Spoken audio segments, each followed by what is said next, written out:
Good evening, everybody. Thank you very much for joining us online and in person. I see we have about 13 people online, and we've got a good 8 people in the room here so far. So welcome, everybody. And I would like to introduce Erich Binder. He and I go back some time. He's a specialist HVAC and loss prevention advisor. Very distinguished individual with ASHRAE and has consulted with numerous organizations. His most recent conference was in Alaska with actually the Scandinavian group. So very appropriate that we meet in the Danish club this evening. So with that, I will let Erich kick off. So welcome, Erich. Thank you. Thank you, Hugh. So as Hugh mentioned, I've been heavily involved with ASHRAE, and this presentation is actually one that I do for ASHRAE. And the next slide here is kind of the, what's going on here? It's my, not turning. Let me get my mouse here, pardon me. So I'm a distinguished lecturer with ASHRAE. There's about 100 of us that travel internationally and do various presentations similar to this, and a good variety of them. And we were talking about AI, and I can maybe try next time I get one of my colleagues in on AI, he may be able to come in and give you a presentation on that as well. So might be a good option. Okay, okay, how come I can't? Oh, there we go. Okay. So this is my standard distinguished lecturer program slide. For the most part here is just make sure your phones are silenced, and I've got mine silenced as well. And as I mentioned, with these presentations, we have about 100 lecturers, and there's probably about 400 or 500 topics. Some of us cover the same topic, or a similar topic, but they're available to. I can probably arrange almost anybody to come in at no charge to come and visit you as well. So if you're ever looking for anyone in the HVAC related areas, by all means, be free to give me a call, and I'll see what I can do to get a speaker out here for you.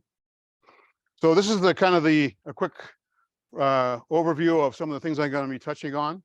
I'm not going to get into anything too deeply, but we thought we'd just kind of give you a good idea what's happening in HVAC, especially in cold climates, and with the net zero and the carbon reduction issues that are in place right now.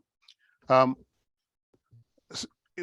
not going to get into reading any of these definitions or anything, but there's a lot of definitions floating around on decarbonization, and there's the carbon dioxide equivalent, which is a 100-year time horizon, right? So it's almost like the life cycle of buildings and that type of thing. So you've got that kind of thing you're talking about. You're talking about embodied carbon. So that's carbon that's actually in the materials that we construct buildings with. We've got operational carbon, so the carbon that's produced when we're operating our buildings, and the whole life cycle carbon, which is from when you first construct it to you actually demolish it. So there's lots of that kind of stuff. A lot of those kind of definitions out there, terminologies. I'm not going to get into those too much. I'm just going to kind of go through a few of the terminologies, and then I'll let you know what ASHRAE, and from the building side of things, what we're concerned about from the decarbonization side. So here's a whole bunch of more terms. What is net zero? And you can see from carbon neutral, climate positive, carbon negative, net zero carbon emissions, net zero emissions. But the one that we really look at from the building side of it is the net zero energy. How much energy is the building that this building here consuming, right? The goal is to make sure that this building is either zero or hopefully positive, so that we can actually maybe put some power back into the grid, or maybe get some waste heat, depending if it's a industrial facility, and maybe you can take that waste heat and provide it to a neighbor for another good purpose.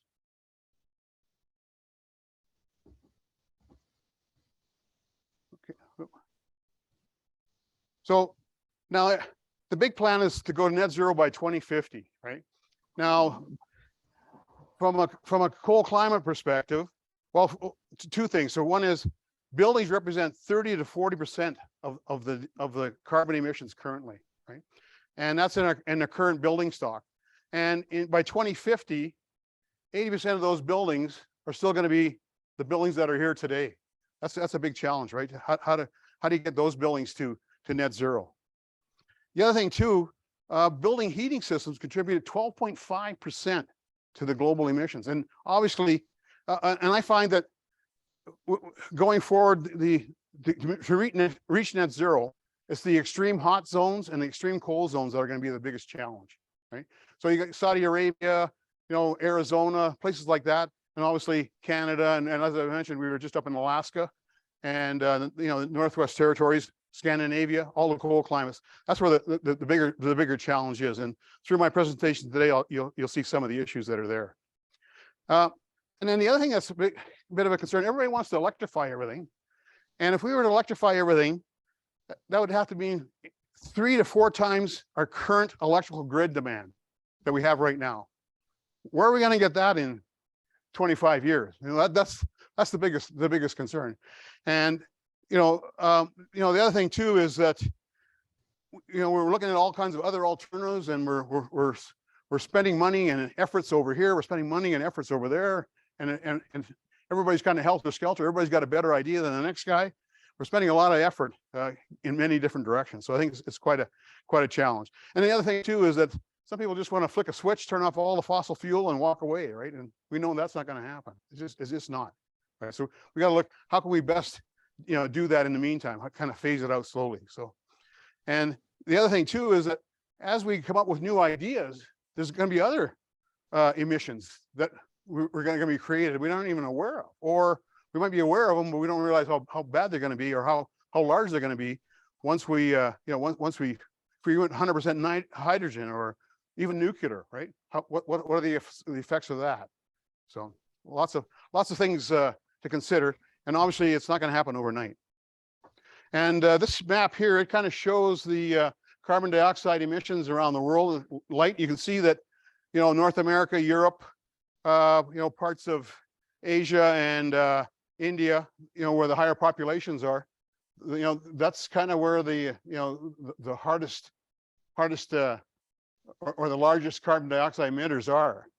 And this next one here, it kind of shows it in a different same idea, a different format. But if you look at Canada, we're 2% of the global emissions. But one thing that people don't realize, we realize it's a cold climate, but the size of Canada, right, per the population, it's unbelievable. Well, how large it is, right? So even though, and that's a lot that has to do with our 2% is the fact that we've got to get everything transported, to very, very remote locations. And the other thing that I'm looking at is decarbonization, our biggest focus. When I was graduated from college, 4 billion people in the world. Just last October, 8 billion. By 2050, another 2.4 billion. If we just were status quo, right, it would be really, really difficult to meet net zero by 2050, right? And here we are, we're adding another 2.5 billion people to the world, right? And all the impact of the buildings, the schools, the residences, the hospitals, not to mention all the other infrastructure that goes with that, the roads and bridges and everything else. So, I mean, it's going to be a really, really, really difficult thing to achieve. And even in Canada, with our goals, they say our population is going to be doubled by that time as well. So all of a sudden we have to, not are we looking at 3 or 4 times larger electrical grid, it's actually going to have to be 8 or 10 times, right? So it's going to be pretty huge numbers. And so raising the bar to zero net carbon, this is kind of what ASHRAE is looking at from our perspective. This is kind of, we can't control what's outside of our buildings. So our focus is just what's in the buildings. I mean, between the politicians and the powers that be, will worry about what kind of energy we can use, right? So our goal is to make it as efficient as possible inside the buildings.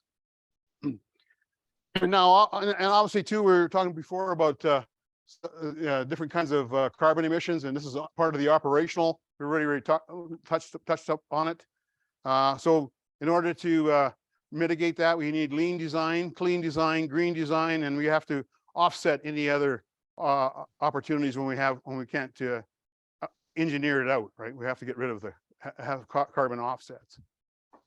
And then embodied carbon, that's going forward, we build nothing. And if we don't build any more new buildings, right?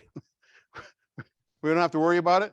We can build less and maybe maximize the use of our existing assets. Maybe you're going to have to get your grandkids and your kids to move back in the house with you, right? I'm just saying. So, but that's the kind of thing. I mean, maybe one of the good things from with COVID is that most of us won't be needing offices anymore either, right? So that's the other thing too. Obviously, build clever. So optimizing the material usage and the design. Maybe trying using more recovering more green materials and reusing waste materials if possible. And then building efficiency, obviously, looking at eliminating waste. And some of the ideas they have up in Alaska has been pretty interesting. I'll touch on that a little bit later, but some pretty good ideas.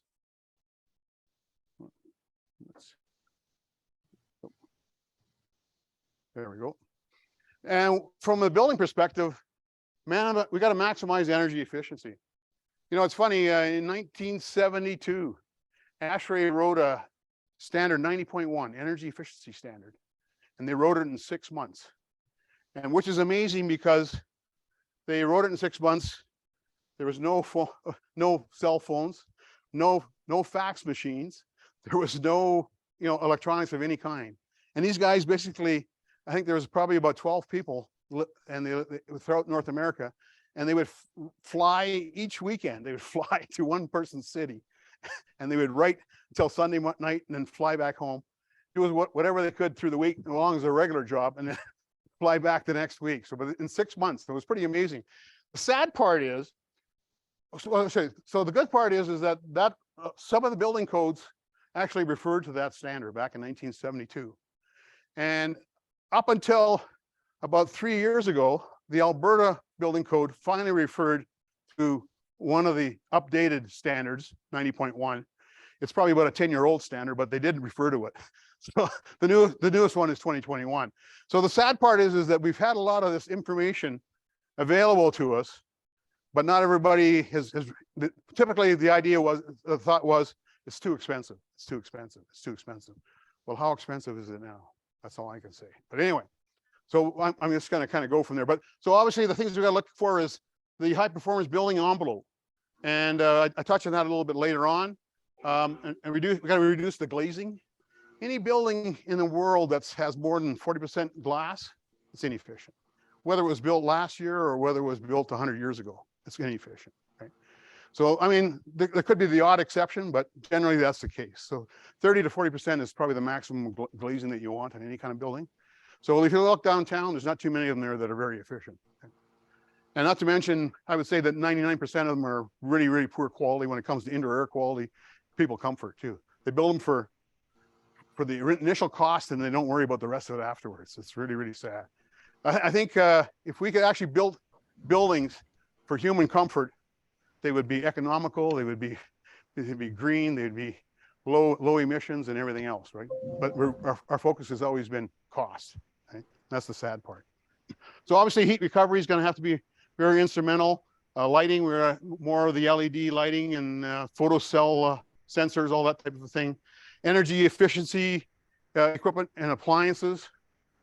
I mean, appliances have been a challenge. I don't know about you, but who's bought a dishwasher in the last 5 years? Who's bought 2 dishwashers in the last 5 years? I have. So I'm just saying that doesn't last as long anymore, right? I still got a furnace in my house. I just moved into a rental property I had and I'm fixing it up. 40 years old. I'm wondering, do I really want to change that furnace? Because I'll probably have to change it again in another 10 years, right? So, I mean, so you get that kind of attitude too. And you're going, why spend all that money and get crap, right? Well, I hate to say that, but it's true, right? The quality just isn't there, right? And that's the sad part. And we're trying to build buildings to meet all these great standards, but if the equipment that we have can't do that, that's pretty bad, right? ASHRAE has it's a one-page document, and it shows you the life expectancy of the equipment, right?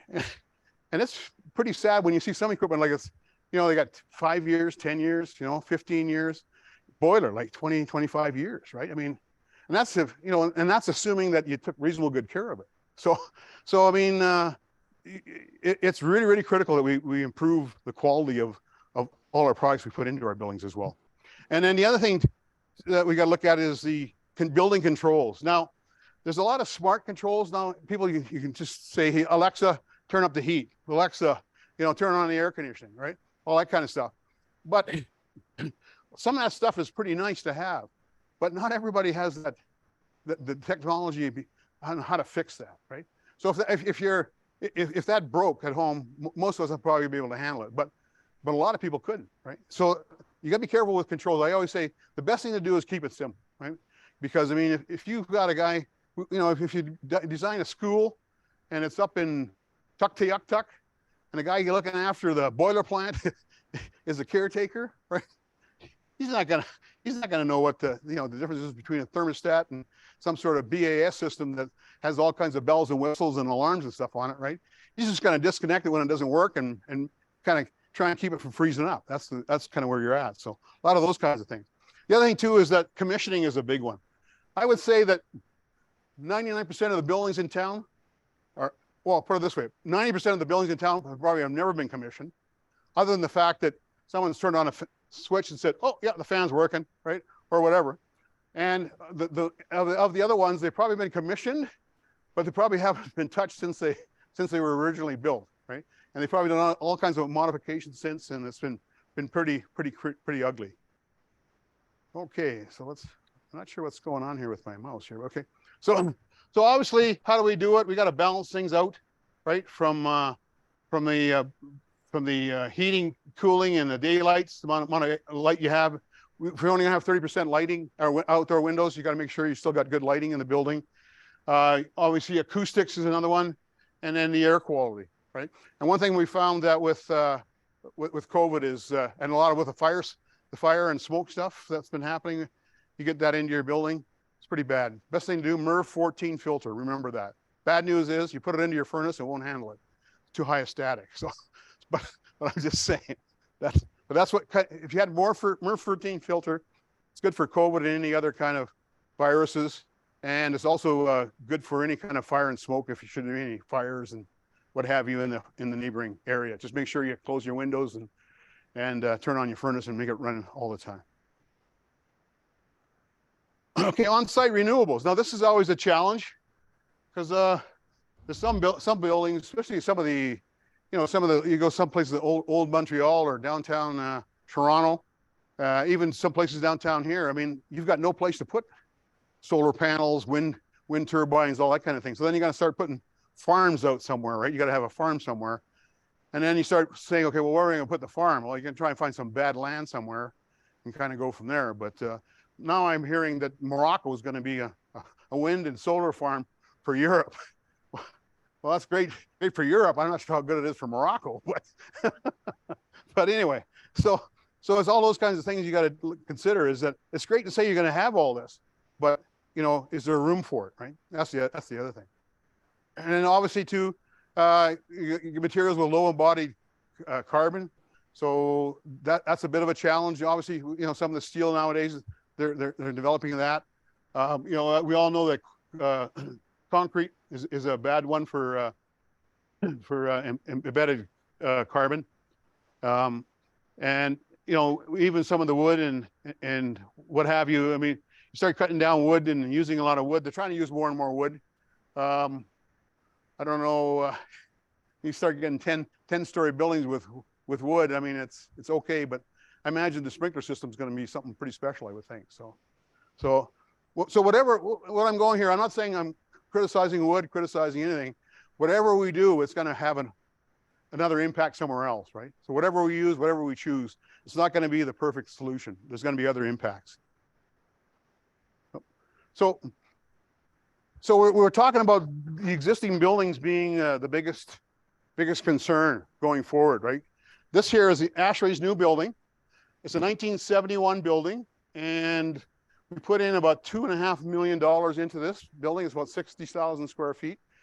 And we kind of rolled it out just before COVID finished. And it's net zero.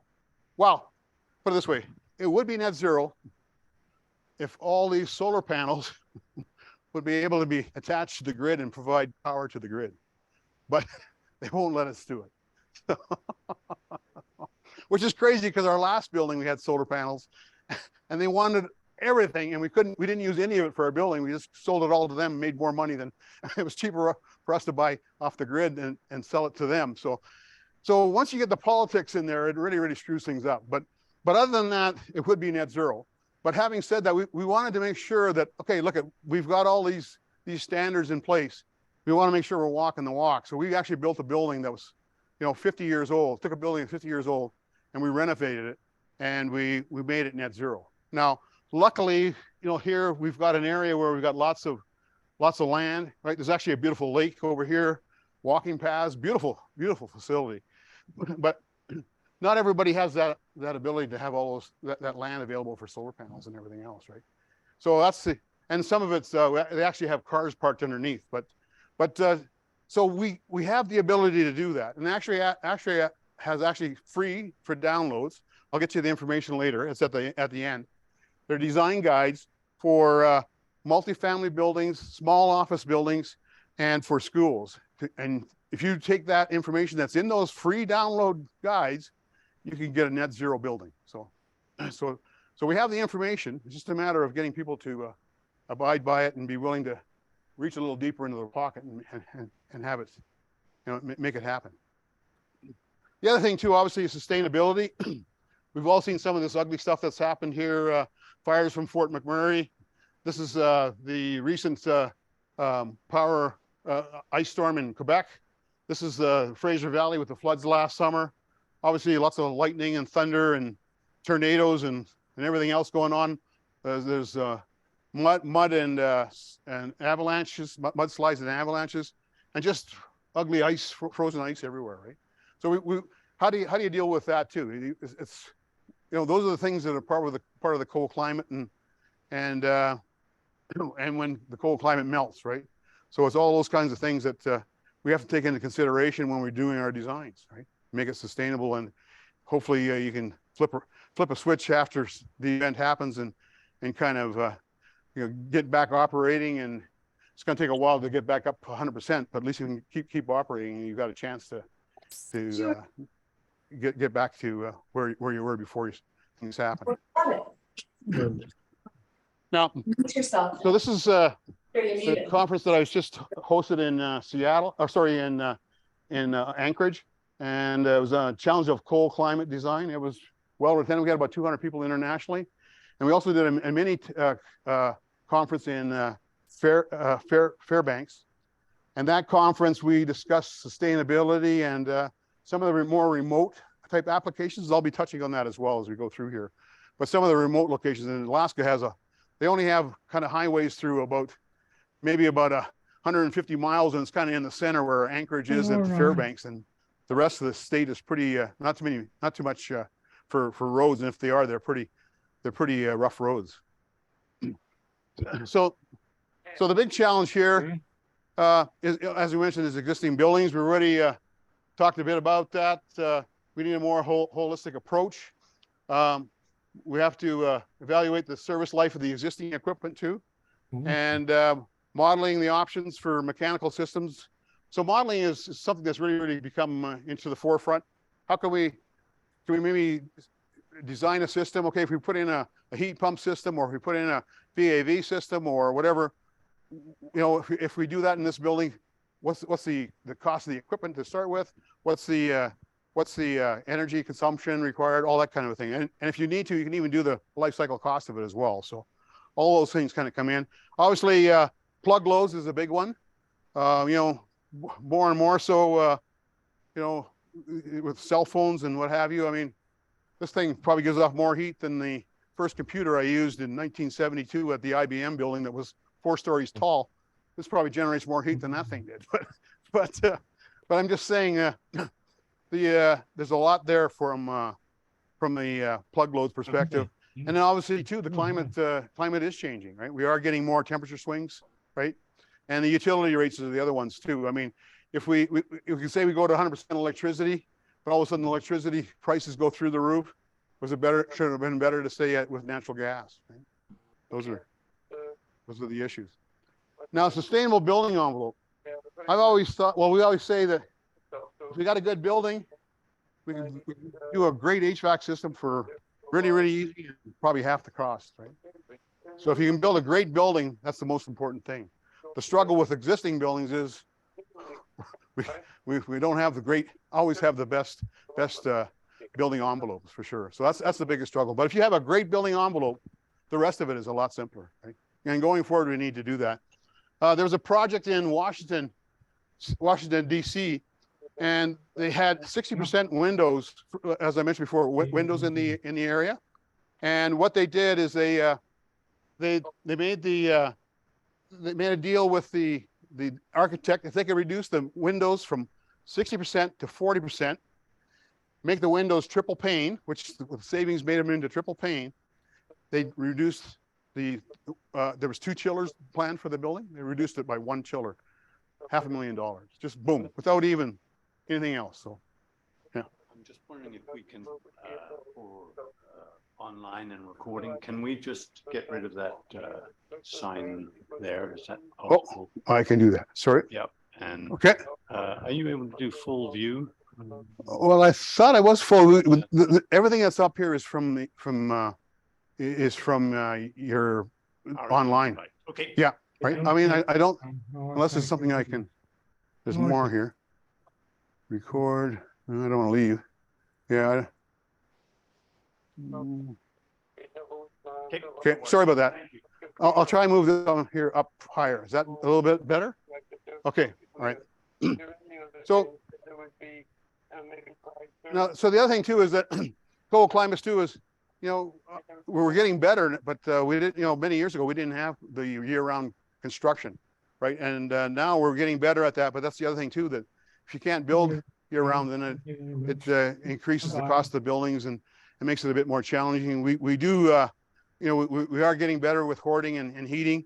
And in this next picture here is one, up at Fort McMurray, where you build a building first out of poly, and then you build a building inside it, right? So I mean, you do what you can do, what you have to do to make it go on. And I know one of my brothers, he used to be a big project manager for one of the larger construction companies, and they had a project they were going to do in the airport up at Fort McMurray. And he sat down with them and said, if you just modify the construction periods here, I can save you $1 million bucks just by reducing the amount of hoarding and heating and all that kind of stuff. So sometimes it's good to maybe take a step back, see what the opportunities are. Obviously too is the human comfort side of it. So not just the guys out there on the roof or outside trying to construct things, but even the human comfort side inside. And as I mentioned before, if we build buildings for the people inside them, then typically they're a lot more economical, and they're a lot less, a lot more energy efficient as well. So something to consider. Maybe focus on that more than others. And actually, ASHRAE again has a standard 62 that mentions all this stuff. So just so you know, we have a lot of good information for that, but not everybody refers to it. The other thing that's a bit of a challenge that we were talking a little bit about is utilities, right? And it's not just in the cities and what have you, but some of the smaller centers and some of the locations that are more remote as well. One of the things that they're doing in Alaska is they're building 1.5 megawatt power plants. And most of their facilities, that's kind of what they all needed. And the intent there was they could take that power plant out there. And the beauty of it is that this design is if you had a fuel oil generator, which most of them do, you could plug that in and feed the power plant. You could have a natural gas generator and do that. You could have solar, you could have wind, you could have tidal as well. And if you had some other opportunities as well, the idea was to have the same type of setup at every location. And a lot of these, sometimes it takes 2 or 3 days to get there. So if there's an issue, they could phone back and say, hey, you know, this connection isn't working. Can you help us out? And if they're all identical, then it's a lot easier, and they know what part to send out and all that kind of a thing. So they're looking at those kinds of solutions for that as well. So obviously, you know, the utilities that we have, and even our domestic water lines and sewer lines, we have to build. The colder it is, the deeper you go. Alaska, you're 12 feet down. Here, you're about 8 feet down, right? So it makes a big difference. And this is kind of that this Alaska Center for Power and Energy that I was telling you about. And each one of these is a different type of energy source, and it'll feed the same generator, but it's just through a different source. The other thing, I put in here just a couple of slides on, and you know, when people ask me, Eric, what's the best way for Canada to begin net zero? I said the best thing they can do is get British Columbia, Manitoba, and Quebec to take all their hydropower and go east and west instead of straight south to the US where all the money is, right? That's the best solution right there, right? So the big challenge is here, this is actually 2019, so it's been a while. The dark blue on the right is the natural gas. The lighter blue is the coal and coke. I think we still, last I heard, we still had one coal-fired power plant operational. So it's probably closer to maybe like 10%, but you know, but most of it is still natural gas, right? And if you look at the solar is this little sliver in here, sorry, right? And but even petroleum, like, so we do have some gas-fired or not oil-fired generation in there, but still. So you can see that solar is pretty sliver, and then biomass is actually fairly large, and then the wind is 3%. Probably a little bit bigger now because it is 2023, but it just kind of gives you a little bit of a reference. This one here is the same thing. It's just in a different format. And obviously, now here's British Columbia. 87% of that is hydro, right? So, and they're trying to go more and more hydro, and they're flooding lots and lots and lots of land with their new projects that they got going. I don't know. I've heard some pretty ugly stories out there. They're flooding way more than they think. So even though we think it's green, you know, it has another impact, right? That's the trouble. Whatever we do has another impact. So that's the big thing. And then this is their emissions sector as well. So a lot of this here, like even, well, let's look like agriculture here. Well, so this is agriculture in Alberta. You can see the purple. You can see it's fairly significant, right? Transportation is the orange. You know, it's kind of increasing. One thing about Alberta is that from the transportation side, we're kind of the east, west, north, south, Alaska to San Diego. And, you know, so our transportation is fairly large here, our trucking. And you can see here from the BC side, the agriculture is a lot smaller, right? So, but although their transportation is large, but mostly to the shipping and everything that they have on that side of it, right? So it's not really, it's more not rail and transport as much as it is shipping. Now, this one here is pretty interesting. None of it. What's the chances of none of it becoming net zero? Pretty slim, right? And I mean, it's a challenge. I mean, you're up there in the middle of nowhere. I mean, unless you put in one of those little mini nuclear plants, I don't know what else you could do up there. That's about the only thing, right? And you know, you could try solar for 6 months and wind for 6 months, but it's still only about, I think last I heard solar is what, I think some of the new panels are 21% efficient. And wind, if you've got the perfect spot, you got about 30 to 40% of the time it's full flow, right? So full power generation. So very challenging, very challenging. So that's kind of, and transportation, like look at the orange up in the north, eh? I mean, that's just huge, right? So, and I just got some quick pictures here of the fuel, various options wherever you go. You got to insulate a lot of the fuel tanks if you're smaller remote locations. You know, we're trying to phase out the fuels, but you know, what's the other alternatives, right? I mean, even if, like say, we went to electricity, you have to get 3 to 4 times more electrical generation than we have right now, and that's not going to happen overnight. Right? Now, obviously, some midterm solutions we're looking at. You know, boy, this is very jumpy. I'm sorry. So, looking at maybe planting more trees, you're looking at harvesting carbon, right? You're looking at obviously solar, wind, and the like as well, hydrogen, all those options. Carbon capture. I've been told that if we get our carbon capture systems operating full bore or pretty close to full bore, we can eliminate half of our carbon footprint. So obviously, I know we're making some great strides there. I mean, it's like anything else, it doesn't ramp up like this. It's so, and I think we're still down in the lower level here, probably the 10-15% range. So we still got a long way to go. So I've been involved with a couple of those projects, but it is a challenge for sure. So yeah, so by 40 to 45%, sorry, that was from 2005 levels of carbon emissions. So, and obviously, we got to reduce the amount of concrete that we use, and we got and direct, like, by getting the CO2, other sources for CO2, right? Using it for other things. One of the things that actually works pretty good for is refrigerants again now, and I'll touch on refrigerants later on. So, and now this here is a photograph of some of the carbon capture technology that's out there. I'm not going to get into it, but just some of the locations that we're capturing carbon from. So I'll provide the copy of this presentation for everybody later on to have a look at. Now, obviously, renewable options. I've worked on some facilities, some oil and gas ones, especially some metering facilities were very remote, and that's quite often what you get out there. You get the solar panel and a little bit of a wind, minor thing to kind of generate enough electricity to operate the controls. A lot of times that's explosion-proof environment, so you got to heat it with, what they use? Gas heater, natural gas heater for explosive environment, but it's catalytic, so it's a chemical reaction rather than an actual flame. Works really well, and the only trouble is that you start it in the fall and you turn it off in the winter.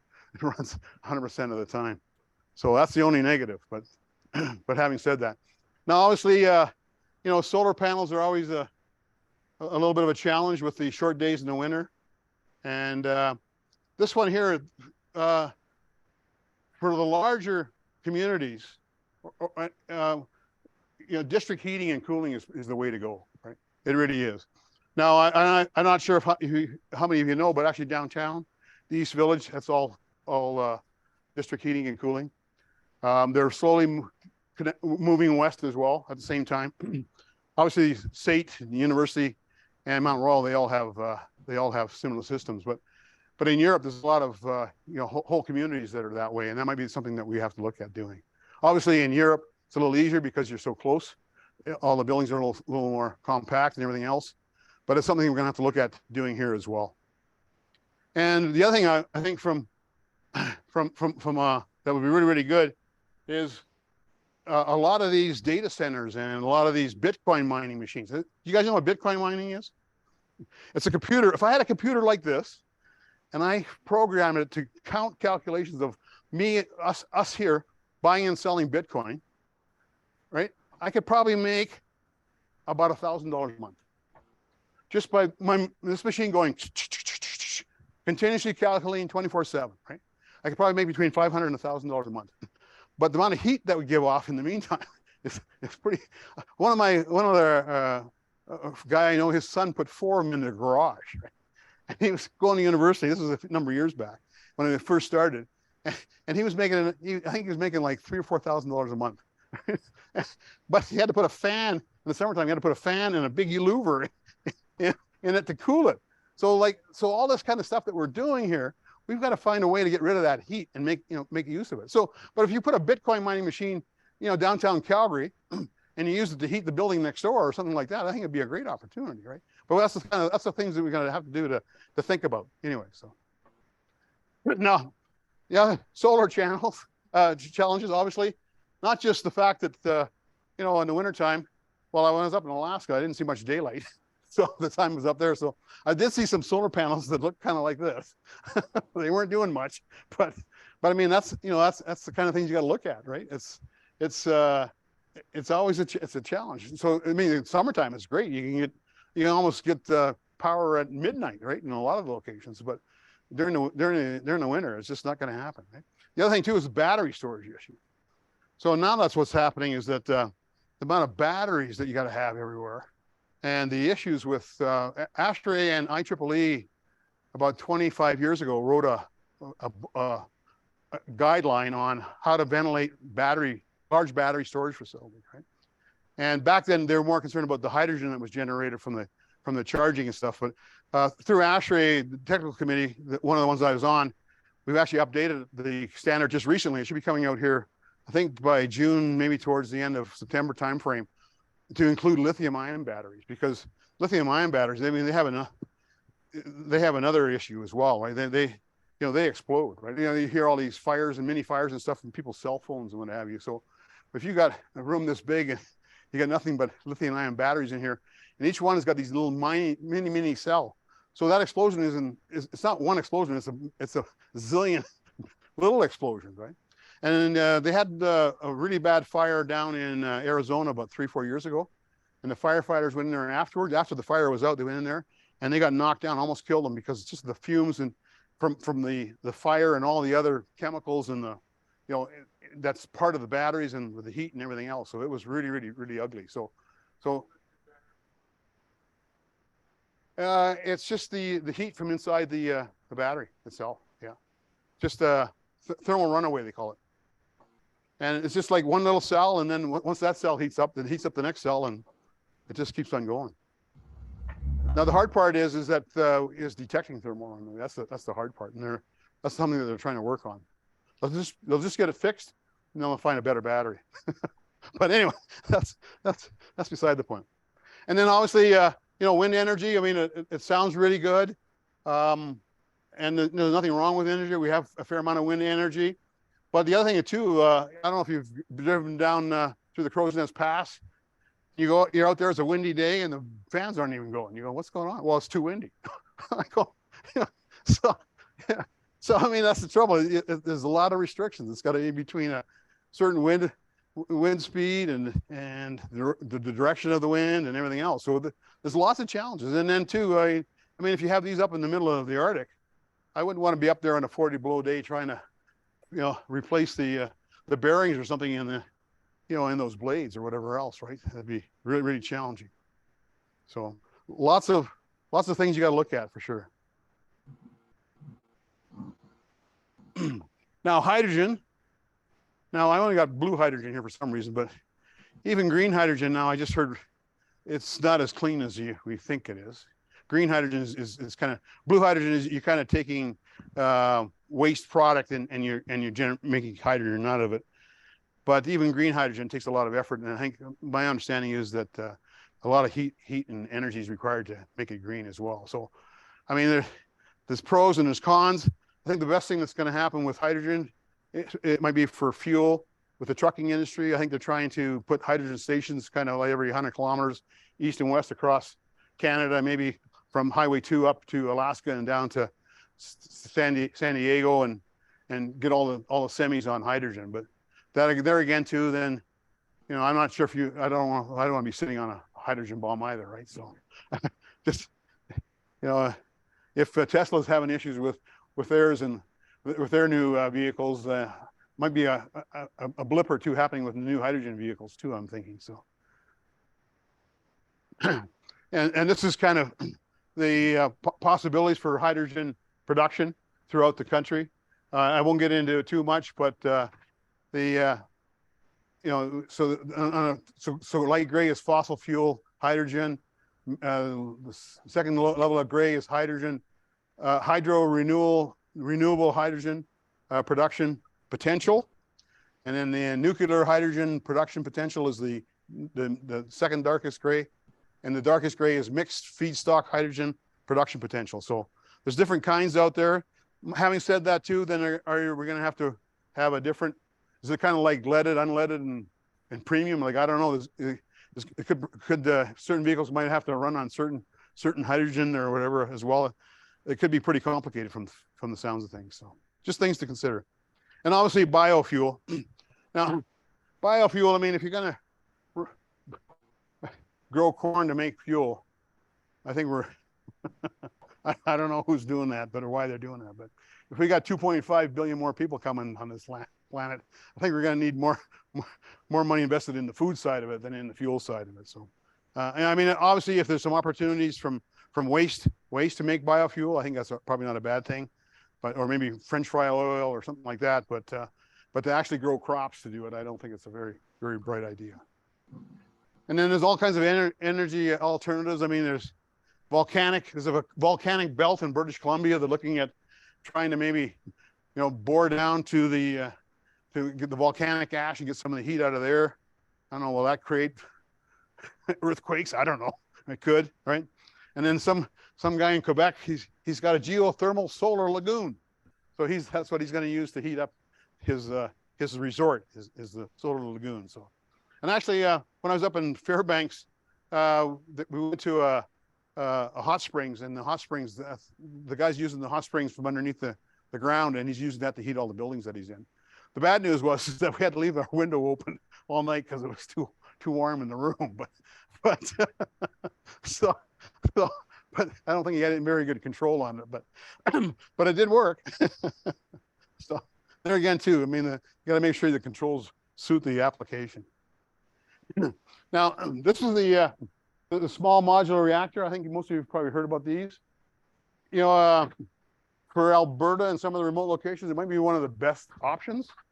So I think you can actually plunk one of these down somewhere, like say up at Fort McMurray at one of those sites, or if you need 2 or 3 of them, you plunk them down and away you go.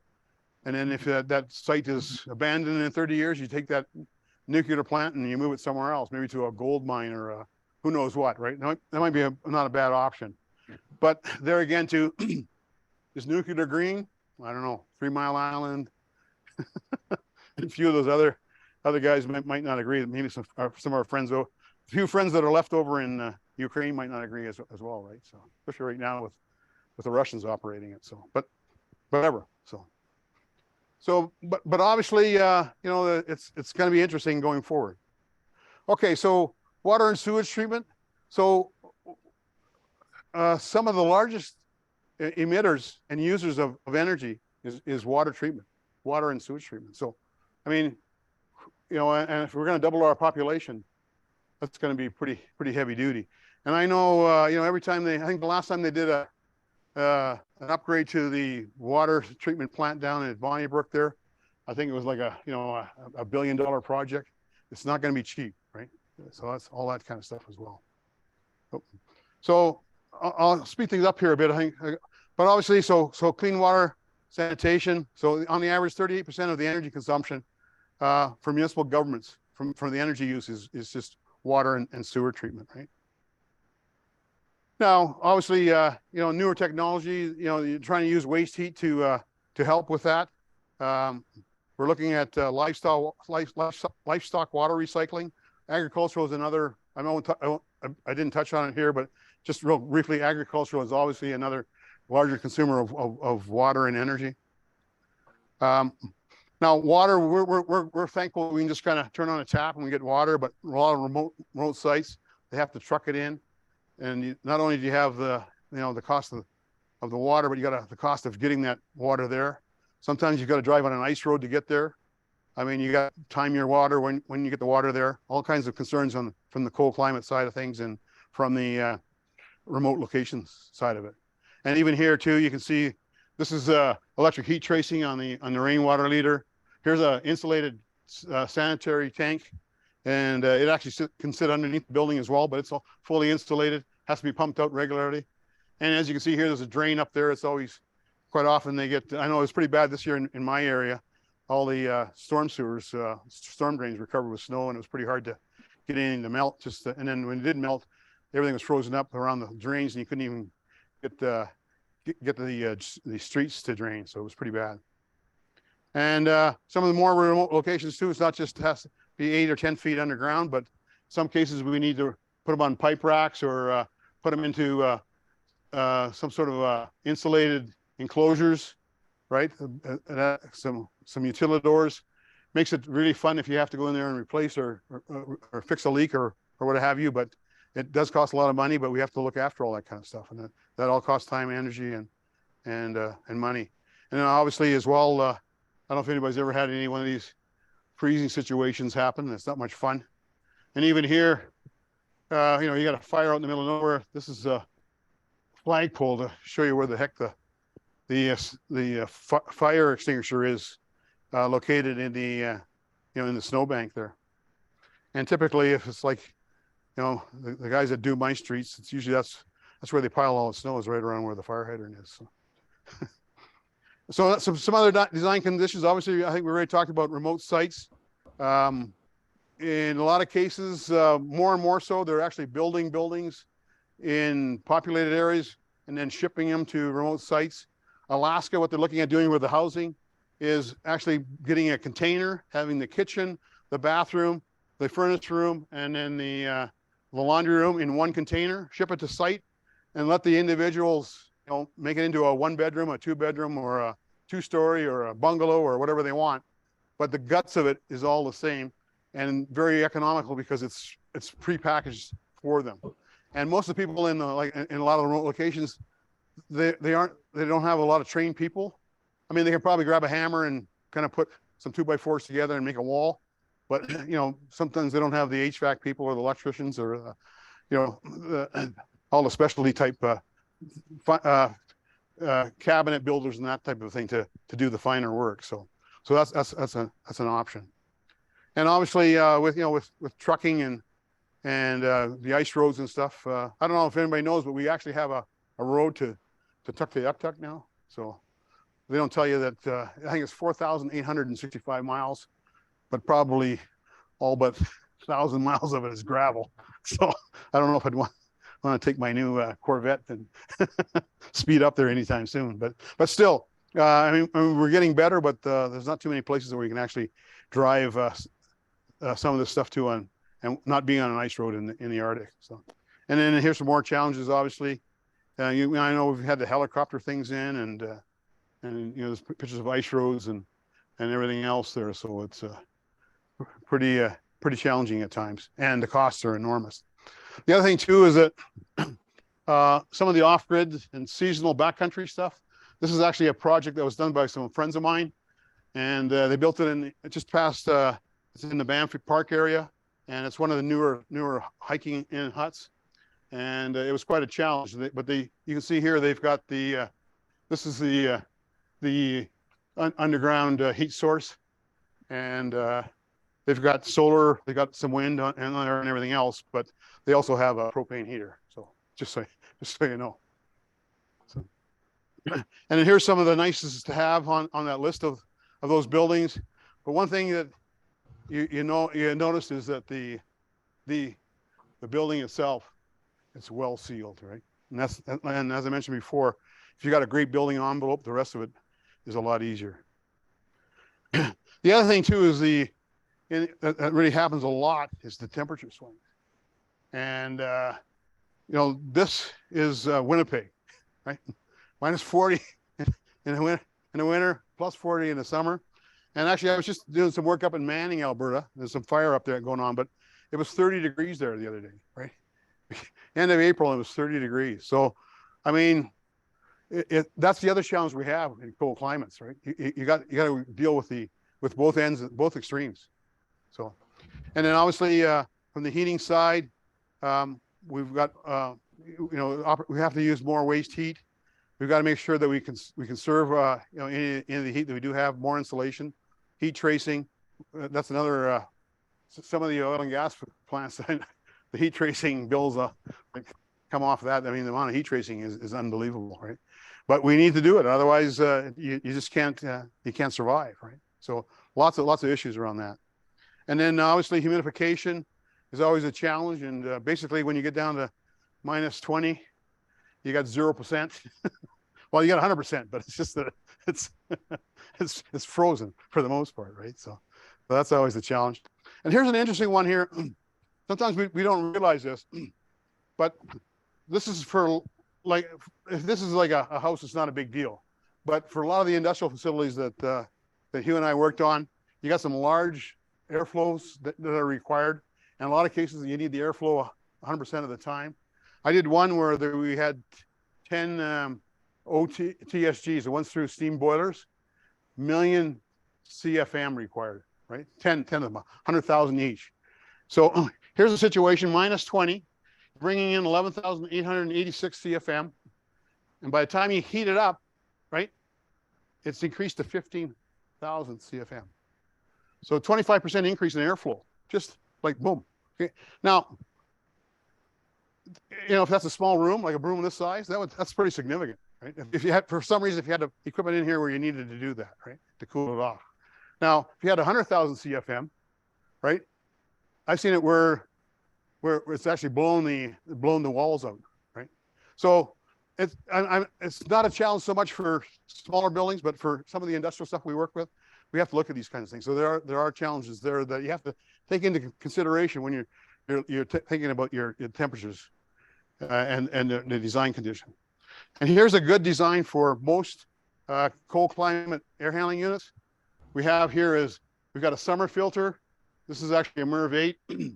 And we have a winter filter, and that's nowadays that should be a MERV 14. This is an older slide. Should be, and MERV is an ASHRAE rating. And the good thing about the ASHRAE rating is it's not ABC company or XYZ company. It's an industry standard.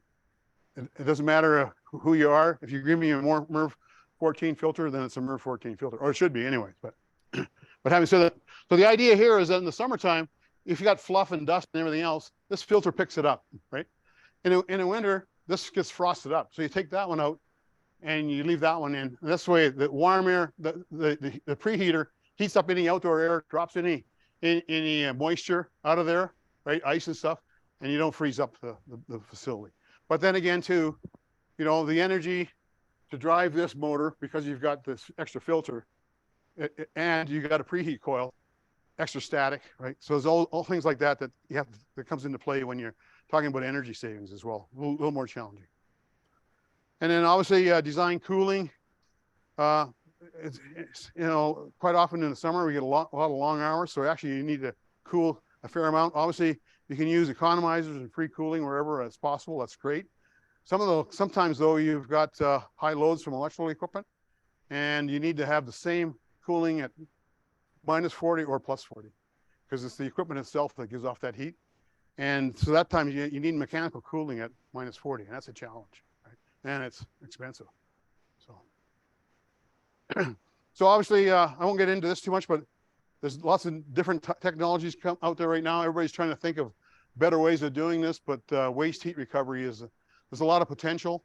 As I mentioned before, if you take some of the high heat sources from maybe some of those Bitcoin mining facilities or some of the data centers and use that to maybe in a district heating application would be a great idea. So the other thing too,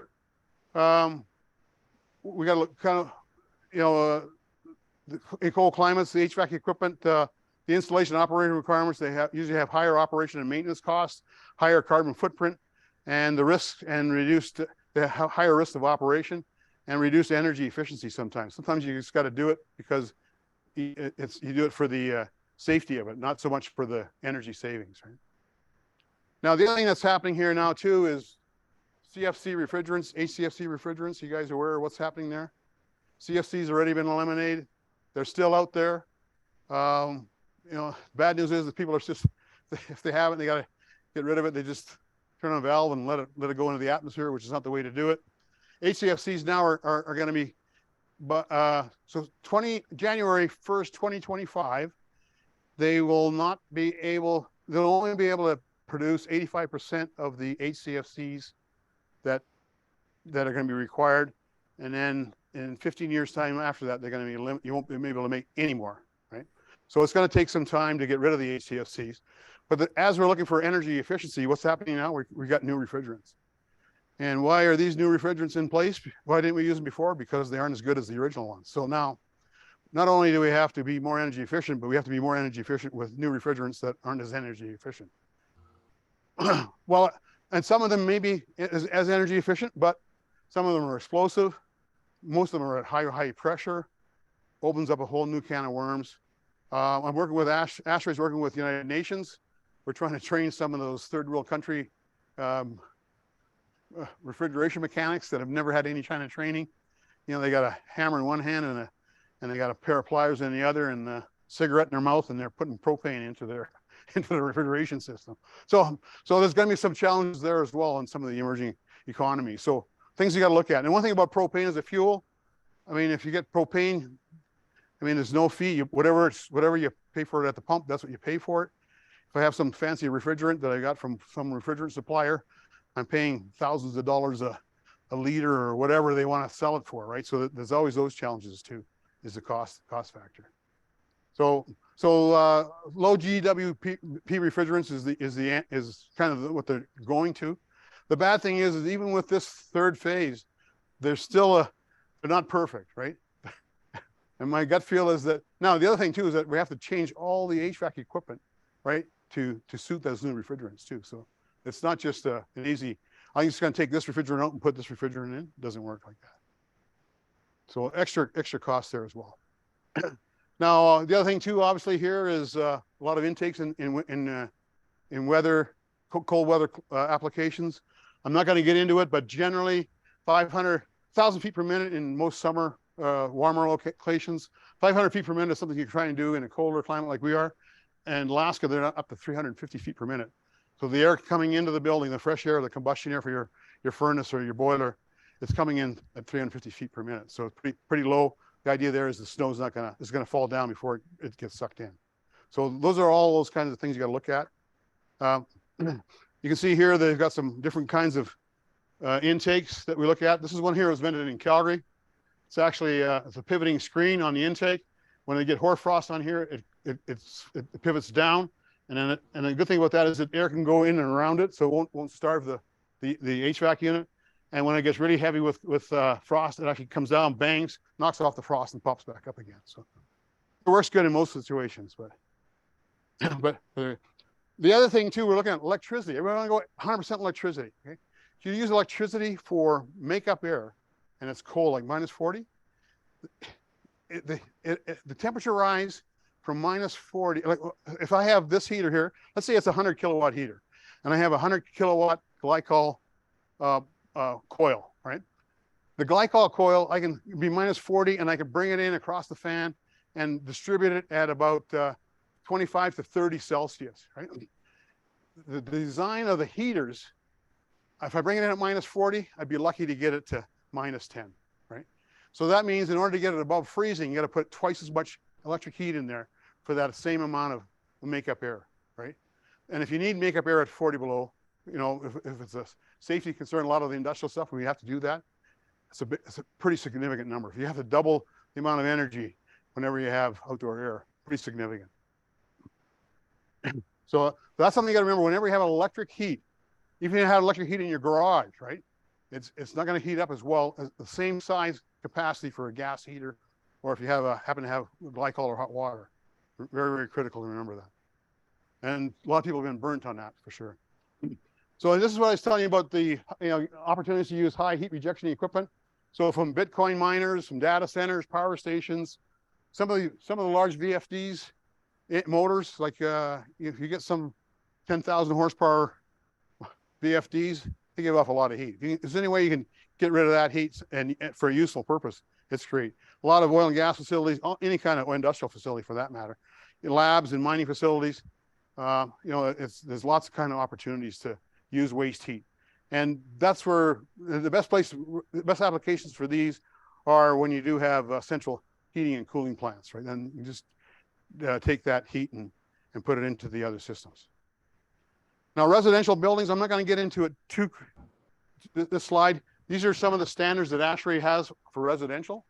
Like I say, I can give everybody a copy of this. You can peruse it at your own convenience, and there's more coming as we speak. But this is kind of where we're at from the residential side.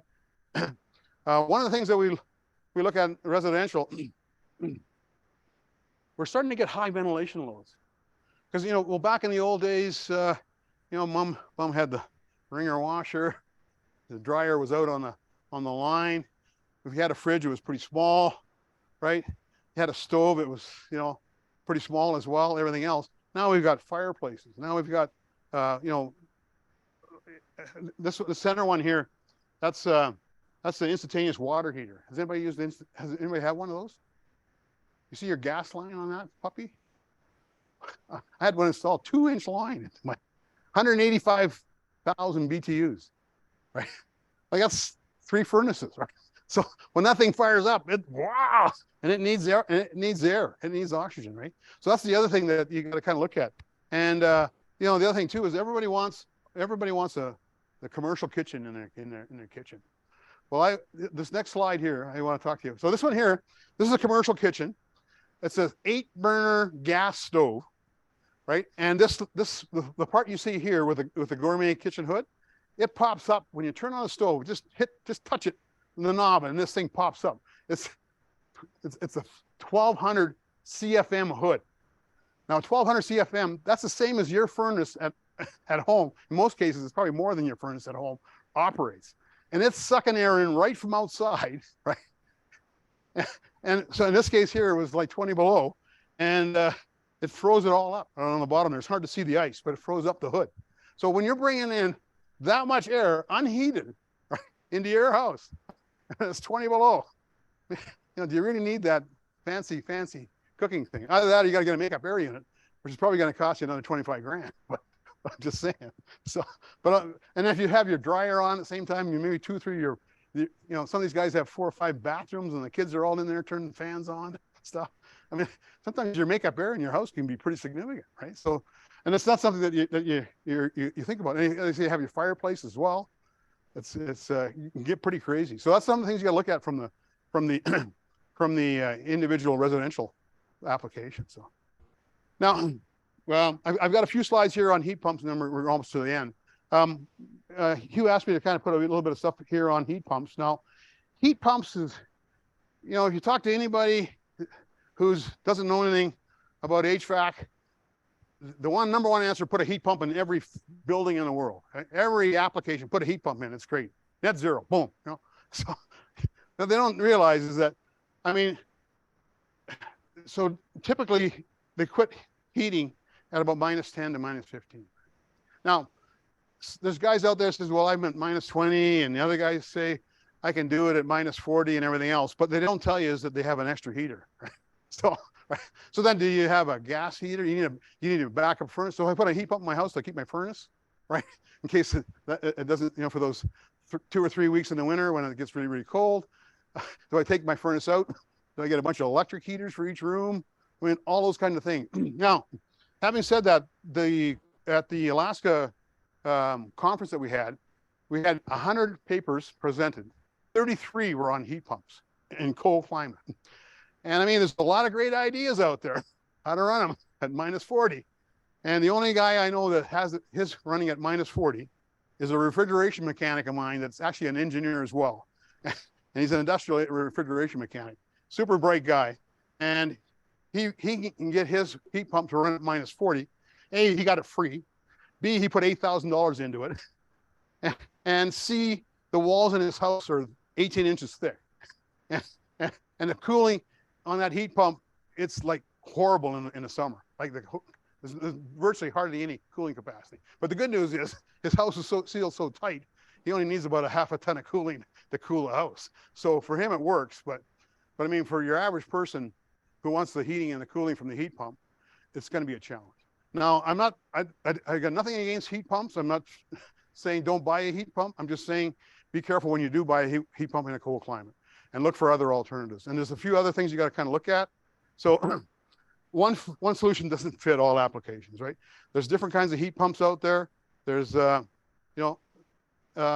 there's been a lot of issues, right? Does anybody know what Drake Landing is out at Okotoks? It was 15 years ago, 10, 15 years ago. Come and buy net zero house, basically. It wasn't net zero because that net zero wasn't a word back then, but then they had heat pumps that went into the ground. They had solar panels on the garages. Great, right? 15 years later, well, 5 years later, the heat pumps didn't work. Disconnected them. Now the solar panels are dying because they're at the end of their life. Nobody wants to spend the money to replace them. So everybody's getting furnaces, right? So I'm not, there's good intentions, but they don't always work that well, right? So I'm just saying, you got to be a little careful. You don't want to be on the bleeding edge, right? even buying a Tesla now, I'm not sure if I'm still quite there. I got a Tesla story. Went skiing with a bunch of, I take the family out every year. We had a straggler that wanted to come along. He had a Tesla, but he had to plan his trip. He had to recharge for 20 minutes in Canmore, and then recharge in Radium so that he could get to Windermere. So for 20 minutes in each spot. So I'm not saying it's right or wrong, but anyway. And he plugs in at 120-volt outlet, and then he finds a charger station a couple times a week and charges. This is the quick charge, so because it was going to cost him $25,000 to put a charger in his house. So, so here's some more heat pump slides. I'm not going to get into it, but it's fairly simple operation. You got the heat from the outside. Basically, it's a refrigerator, reverse refrigerator, and the back of the refrigerator is the warm part, right? And the cooling coils on the inside. Pretty straightforward. Lots of good opportunities for that. How many people here realize that the new airport has ground source heat pumps? And oh, did you? Did they tell you that they don't work? Oh, major lawsuit. I'm not sure what it is. I don't think it's the equipment. I'm not sure if they didn't drill the holes right, if the ground isn't proper or whatever else. I mean, the intentions were great, but major lawsuit. Now, I'm not saying that ground source heat pumps don't work. I'm just saying there's been a couple of situations that haven't turned out too well. And that one there, it's a multi-million-dollar lawsuit, right? So I don't know why it's been so quiet, but I just happen to know one of the guys that works out there. He operates the plant out there. So I'm just saying. So, whenever you look at this new technology, be a little leery. That's all I'm saying. So and then here's the cooling cycle, and it's going to describe it and everything else. I'm not going to get into it too much, but the biggest thing with the with the heat pumps is that if you do want to use them, do install, make sure you put heat tracing at all the oil lines, right? Because the oil has to go back to the condenser, right? And if it's frozen, it's not going to get back there. So that's usually one of the problems. The other thing too is they usually put blankets on top of the condensers and the compressors and stuff too, like thermal blankets and that type of thing. So I'm not saying it can't be done. And then the other thing too is if you do go with that, make sure that's installed, and make sure you have some sort of backup heat, whether it's a little electric heater, or you turn on the fireplace or whatever, right? And it's things like that you got to look at. And then here's a couple of ideas. I won't get into them, but here's a couple of ideas that were discussed in Alaska, right? And all kinds of simulations and all kinds of great ideas, but there weren't too many that were actually physically building anything yet. But they're coming up with all these great ideas on how to do it. So I won't get into it here, but there's a lot of detail there. But and if anybody wants the whole 33 of them, I can probably get you a copy of those as well. So, but if you're really into it. But, and then the other thing too here's more on these refrigerants, and the 2AL refrigerants. Like say they don't drop in to the existing equipment. You can't take your old air conditioning unit and put one of these new ones into it. Yeah, you pretty well have to replace it. And the other thing too is that high pressures, and some of them are mildly explosive, and some of them are probably a little bit more than that. But ASHRAE has two standards, 34 and 16, and they tell you all about how nasty some of these refrigerants are. So now insurance issues. So here's a guy in Farmington, Virginia, and he wanted to replace his oil-fired furnace, and he was going to put in just kind of an individual unit, a heat pump, mini split heat pump, and a pellet stove as a backup. And his insurance company turned him down. Right? It wouldn't insure his house. So I'm not sure the details behind it and everything else, but I'm just saying that sometimes there's other issues that you got to be leery of. My wife started a new business in retirement. It's looking after people's houses when they're on vacation. I'm not sure if you know, but go home and check your insurance and see how many days you can be away without somebody checking your house. Some cases it's 1 day. Most of it's 3 or 4 days before someone has to come into your house, physically walk through it, check that everything's good, and that you don't have a water leak or a frozen pipes or whatever else like that. So and in the 5 years my wife's had her business, they've replaced 3 boilers while people have been 3 furnaces while people have been away. So just because they failed while they were gone. So, but and they saved them a lot of money, right? So I'm just saying, it's sometimes insurance throws a wrinkle into things. So have a look at that if you're planning on something different. Check your insurance. And then we talked about controls already. This is what I call keep it simple. I've had to do this in the past, and the guy didn't know how to operate it, so I just write it right on the piece of equipment. Here's how you do. Here's what you do. In some cases, it works really, really well. Sometimes you got all these fancy building automation systems and everything else, and if the guy that's operating knows what's going on, perfect. But if the guy doesn't, then just keep it simple. And then here's this is a startup strategy for cold climate. When it's really, really cold, you actually bring return air in first and let it warm up, the building warm up. They use this a lot downtown Calgary at the high rises. And then once the building gets up to a certain temperature, then they bring in outdoor air. So it's these kinds of things you got to consider. And it's also these types of things you got to consider when you're talking about energy efficiency. And then obviously maintenance and operation is always a big cost as well. This picture on the far right, that about, I don't know, 7-foot hunk of ice. That's coming from one of those condensing furnaces, right? Those new fangled condensing furnaces. So good thing it was up about 10 feet, because I've seen it where the ice has actually gone right up and plugged that vent, and you had carbon monoxide in the building, right, in your house. So things you got to look at, right? So you get, and there again too, the middle one too, they got frozen lines, frozen ice out of the, and that's probably, one's probably the furnace, and the other one's probably the hot water tank. So things you got to look at. And obviously maintenance, not so much in residential stuff, but even then, I mean, if you got a heat pump or HVAC equipment outside, make sure you don't have it, where the snowbank's going to drift, the snow's going to drift, everything like that. Here's a situation here. This is actually humidity from the inside the building that's exhausting out, and this is an industrial facility where you got lots of ice build up on the platform to service the HVAC equipment. Not ideal, right? So things like that we have to consider too. So, and then commissioning, just do the commissioning. We already mentioned that. So that's kind of it. Here's some ASHRAE standards and guides that we were talking about earlier. So questions. I know that was a lot of ground I covered there, but does anybody have any questions or thoughts or ideas? Yes.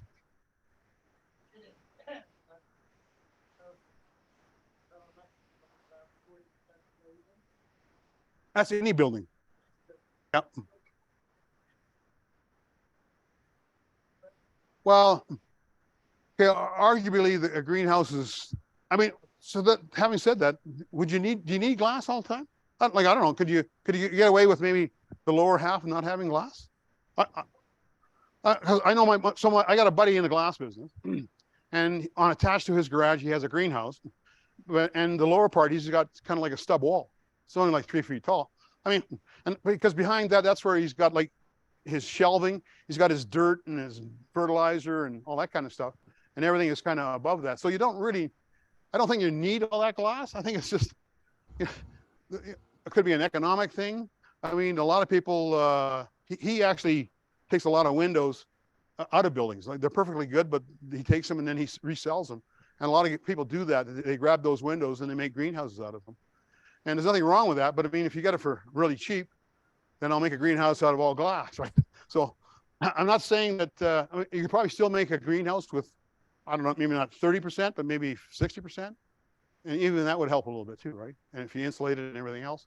And of course, even the greenhouse, you need vents and everything else on them as well, right? So, but it is a challenge for sure. But generally, and the other thing too is, you don't want to have a huge window or a door or sliding glass doors on a north-facing wall either, right? So it's those kinds of things you got to look at. And even in the summertime, I mean, you don't want to have too much glazing on the south side either, because of the heat load, right? High heat loads. Yeah. Yes.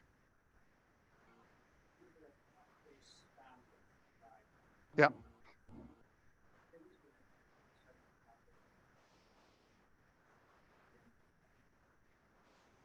Yeah.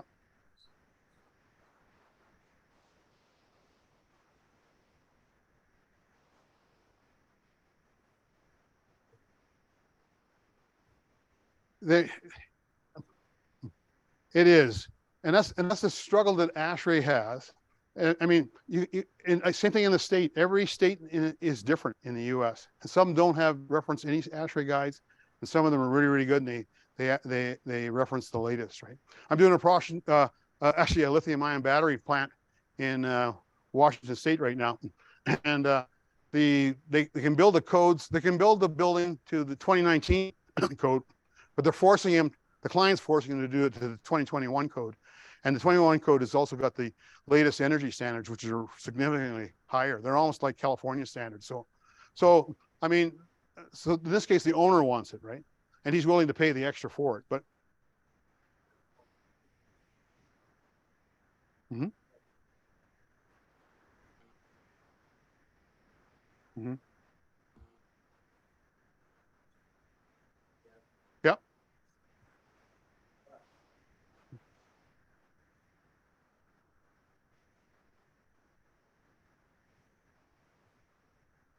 Yeah. Mm-hmm. Yeah. Mm-hmm.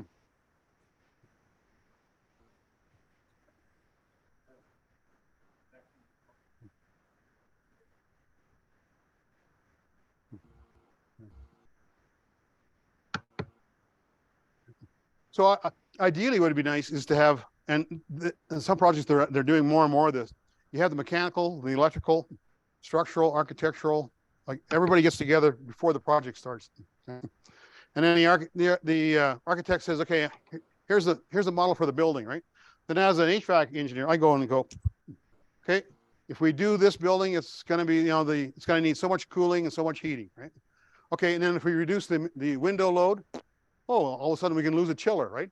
All that kind of a thing. On the electrical side, you can say, okay, well, if we, if we have lots of rooms, then we're going to have a lot more, individual lighting. It's going to cost more. You got light switches, all that kind of stuff. It's more open.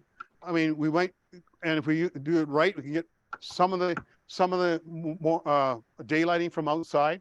But for some of the interior rooms, we'll put the cheaper lighting and maybe motion detectors, that kind of thing, keep the cost down. But if you do that at the beginning, rather than after some architect comes with, wow, here's my Taj Mahal, 99% glass and weird shapes and everything else. You guys heat it and cool it. I'm going to leave, right? And that's usually what happens, right?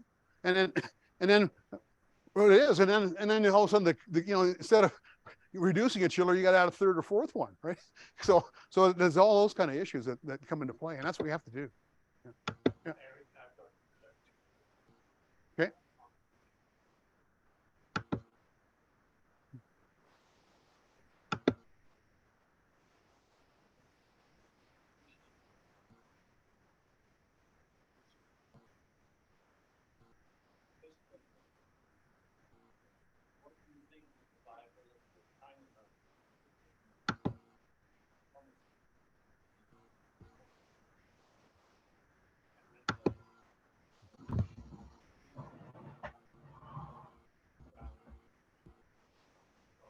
Okay.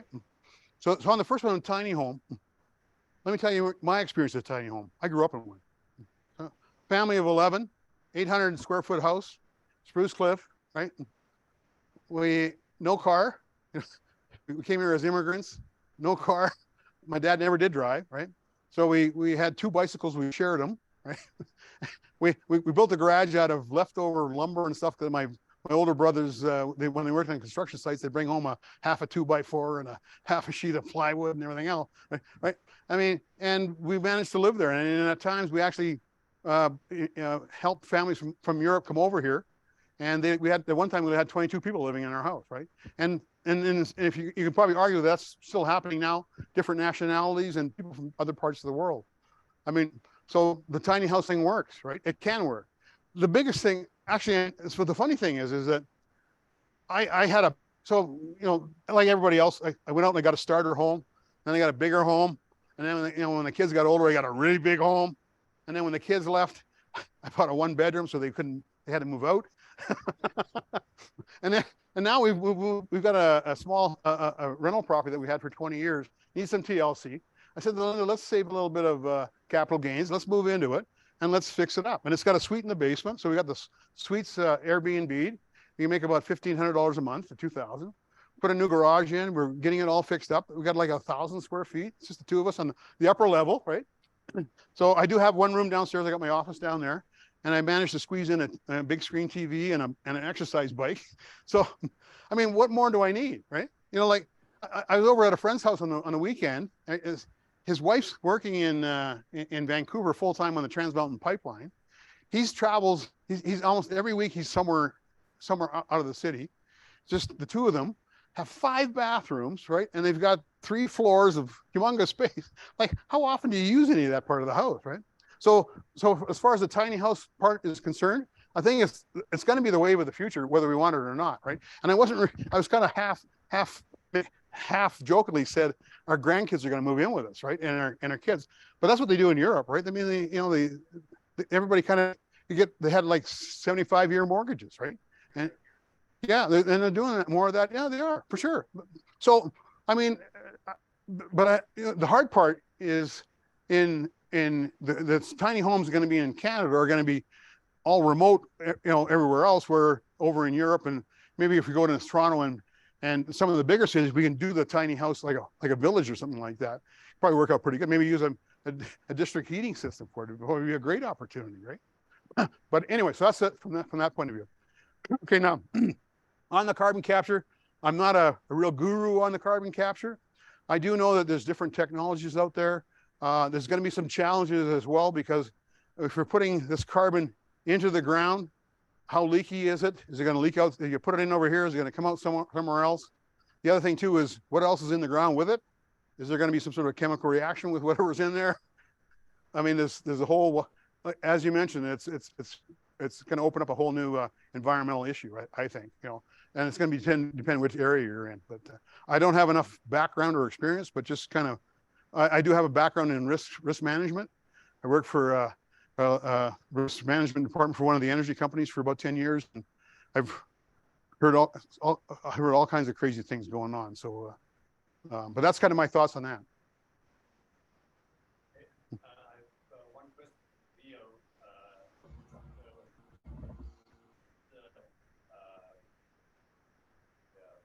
Unity, I think it's called Drake's Landing, DRAKES, and they still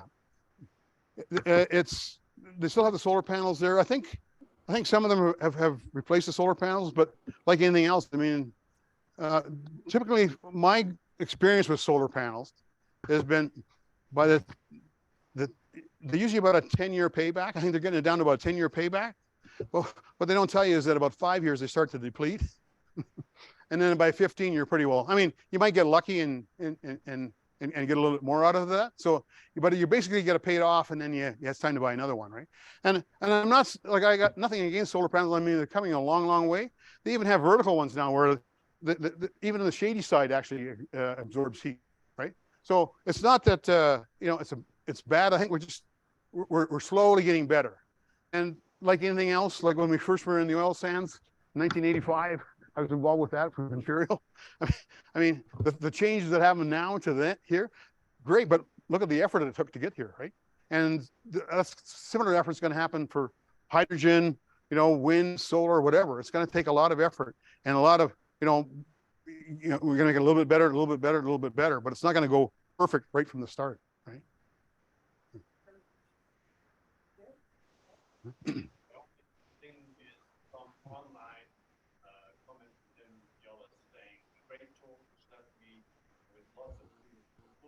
Thanks so much.